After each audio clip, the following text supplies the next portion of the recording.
यज्ञ का कोई भी भाग प्राप्त न हो, न हो, न हो, अर्थात मैं शिव को उसके भाग से विहीन करता हूँ, विहीन करता हूँ। जैसे ये कहा तो महाराज जी नंदी के द्वारा अब दक्ष को श्राप दिया गया। क्रोध अवस्था में आ गए नंदी जी, बोले मूर्ख, घमंड में आकर, अहंकार में आकर के तब से मैं कर रहा है। अरे तुझे लज्जा नहीं आती? अरे जिन महादेव ने पूरे संसार को बसाया हुआ है तू उन्हीं का अपमान कर रहा है, बिना कुछ सोचे समझे। तूने क्या किया?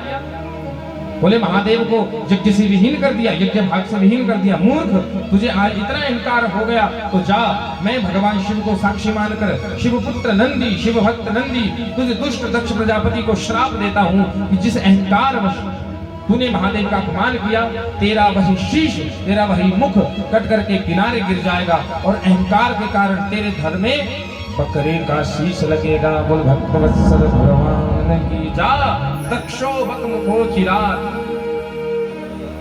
तो महाराज साथ ही साथ कुछ ब्राह्मण जो हैं वो दक्ष का साथ दे रहे थे, अर्थात भगवत कृपा से विहीन कुछ ब्राह्मण। जरूरी नहीं कि जो ब्राह्मण हो उस पर भगवान की कृपा हो ही हो, कई बार ब्राह्मण भी भगवान के द्वेषी हो जाते हैं। और वो ब्राह्मण पूजन भी भागवत में है, अष्टम स्कंद में महाराज श्राप जब मिला था इनको तभी ब्राह्मण हुए, परंतु शिवजी से द्वेष कर बैठे, इसलिए उन द्वेषी ब्राह्मणों को श्राप दिया कि अरे मूर्खों, तुम्हें इतना ब्राह्मण उच्च कोटि का जन्म मिला, तुम शिव की सत्ता को नहीं समझ पाए, शिव की महिमा को नहीं समझ पाए, इसलिए शिव को साक्षी मान करके मैं तुम्हें श्राप देता हूँ क्योंकि तुमने शिवजी का अपमान किया और दक्ष का साथ दिया। तो जाओ, सर्व भिक्षा द्विजा वृत्ति धृत विद्या तपोव्रताः वित्त देहिन्द्रिया रामा याचका विचरन्ति है। बोले आप जैसे ब्राह्मण सभी प्रकार का अच्छा बुरा अभक्ष्य पदार्थ खाने वाले और अभक्ष्य पदार्थ पीने वाले, अर्थात मांस मदिरे का सेवन, धूम्रपान, नशा आदि का सेवन करने वाले हो जाओ। ये किसने दिया श्राप? नंदी जी ने। किनको? दुष्ट ब्राह्मण जो शिव जी की भक्ति नहीं करते। बोले आप लोग केवल पेट पालने के लिए कर्मकांड आदि कार्य करोगे। बोले मैं श्राप देता हूँ, आप केवल धन संचित करने के लिए अपनी विद्या का आश्रय लेंगे, धन तथा देह के दास बनकर आप पूरी दुनिया में भीख मांगते फिरेंगे, ऐसा मैं नंदी आपको श्राप देता हूँ। अब जब ब्राह्मणों को श्राप मिल गया तो भृगु ऋषि नहीं रह पाए। बोले बिना मतलब कि ब्राह्मणों को श्राप देता है? मूर्ख है बैलधारी नंदी, जा मैं भी तुझे श्राप देता हूँ। भवव्रत धरा ये च तान समनुव्रताः पाखंड निस्ते भावन्तु सच्छास्त्र परिपन्त्यनः। बोले आप अपने आप को बड़े शिवजी के भक्त बनते फिरते हो और आप सोचते हो कि आपसे बड़ा कोई भक्त ही नहीं है। तो जाओ, आपने बिना किसी कारण से ब्राह्मणों को श्राप दिया है तो मैं भगवान नारायण को साक्षी मानकर तुम सभी शिव भक्तों को श्राप देता हूँ कि जो भी शिव भक्त तथा शिव के अनुयायी हैं वो सब के सब वेद शास्त्रों के विपरीत आचरण करने लग जाएगा। भयंकर श्राप दिया और पाखंडी हो जाए, केवल नशे को ही अपना सर्वस्व माने, शिव भक्ति से विमुख हो जाए, वे सुरा और धूम्रपान आदि को ही शिव के समान आदर दें। तभी तो आपने देखा होगा आजकल ज्यादातर लोग भांग इत्यादि को भगवान शिव जी का प्रसाद मानते हैं, जो सर्वथा सत्य नहीं है। ये श्राप है, भृगु ऋषि का श्राप है हमारे जी। बोले आप लोग मुख्य शक्ति से, शिव भक्ति से विहीन हो जाएंगे और केवल नशे को ही अपना सर्वस्व भक्ति मान करके शिव जी का अर्चन करेंगे और अंत में नरक को प्राप्त हो जाएंगे। ये महाराज जी श्राप है। प्रेम से कहो भक्त वत्सल भगवान की। अब सभा ने नया ही रंग ले लिया।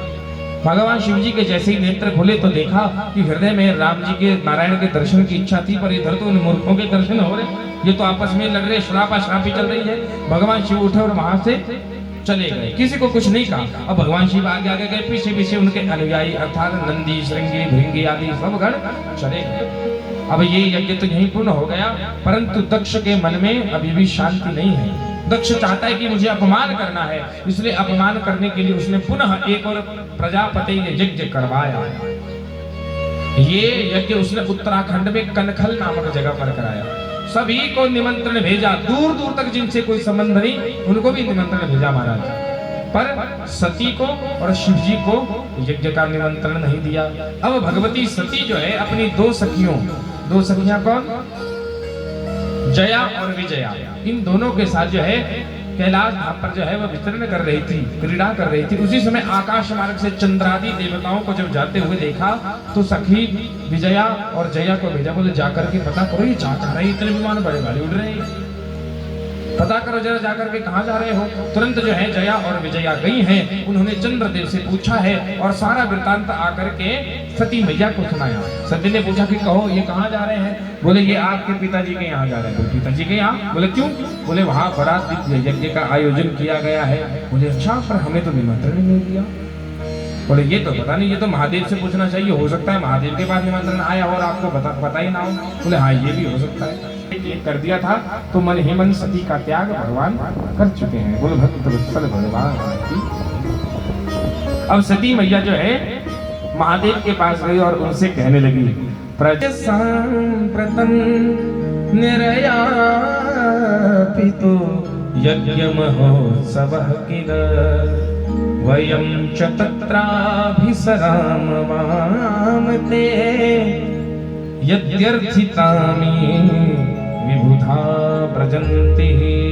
अब देखो बड़ी चालाकी से काम लिया है, प्रेम से कहो राधे राधे।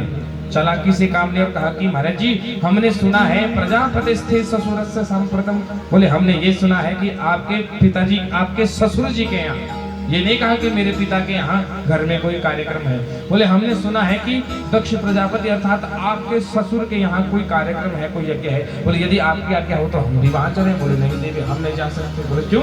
बोले हमें कोई निमंत्रण ही नहीं मिला, और जहाँ से निमंत्रण नहीं आया हो वहां पर भूल कर भी कभी नहीं जाना चाहिए। और दूसरी बात, आप मान लो वहां चले भी गए तो आपका वहां कहाँ का ये कल्याण ना हुई, वहां पर जाकर आपका कल्याण होगा ही नहीं। आवत ही हर से नहीं नैनन नहीं स्नेह तुलसी तहा न जाइए चाहे कंचन बरसे में। बहुत समझाया है लेकिन सती मैया नहीं मानी। सती मैया ने कहा भैया देखो महादेव ये प्राणनाथ है स्वामी, वहां पर मेरी सारी बहनें आई होगी, केवल मैं ही वहां पर उपस्थित नहीं रहूंगी तो मुझे अच्छा नहीं लगेगा, मेरा मन यहाँ नहीं लगेगा। बोले देवी मैं तो तुम्हें मना कर रहा हूँ, लेकिन फिर भी यदि तुम्हारी अपनी इच्छा है तो जो तुम्हारा मन करे सो कर लो।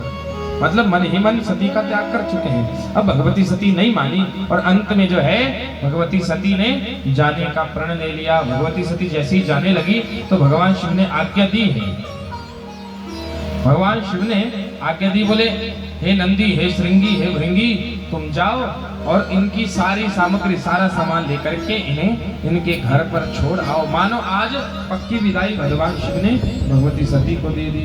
इधर भगवती सती जो है अपने पिता के घर पहुंची है और अब पिता के घर जब गई तब क्या हुआ? पिता भवन जब गई रे भवानी